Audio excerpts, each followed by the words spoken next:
Donc nous sommes ici devant la roue à aube de la corderie Valois. C'est le moteur de l'usine qui fournit l'énergie pour toutes les machines qui sont à l'intérieur.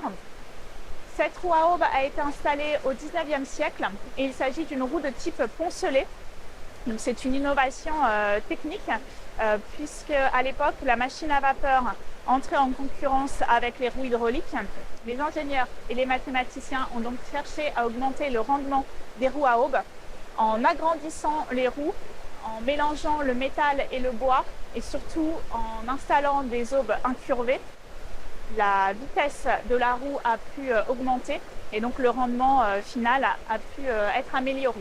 Une fois la roue à aube en mouvement, elle entraîne avec elle toute une chaîne qui permet d'amener l'énergie jusqu'aux machines. On peut voir ici les engrenages avec cette grande roue que l'on appelle l'amenante, d'autres engrenages plus petits au-dessus, les arbres de transmission, ces grandes barres métalliques qui traversent l'atelier, et ensuite le système de poulies et de courroies qui permet d'arrêter et de mettre en fonctionnement les machines.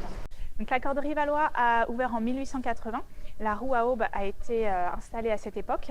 Elle a fonctionné jusqu'en 1978 et aujourd'hui encore, c'est cette roue qui fournit l'énergie pour mettre en mouvement toutes les machines lors des visites guidées.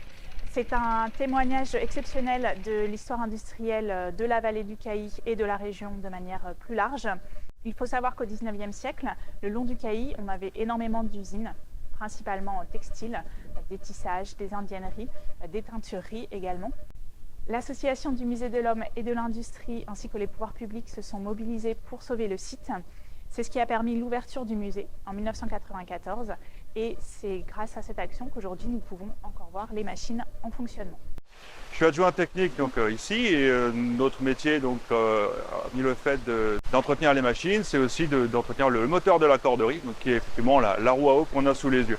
Donc les opérations de maintenance là-dessus vont aller du graissage et tous les 6 à 7 ans, eh bien, on va changer les planches de la roue. C'est les planches qui finissent par s'user en fin de compte et donc on utilise les planches en chaîne. Voilà, que nous préparons auparavant donc en faisant donc des entailles nécessaires à la mise en place. On a 3 planches par pale en fait, par aube.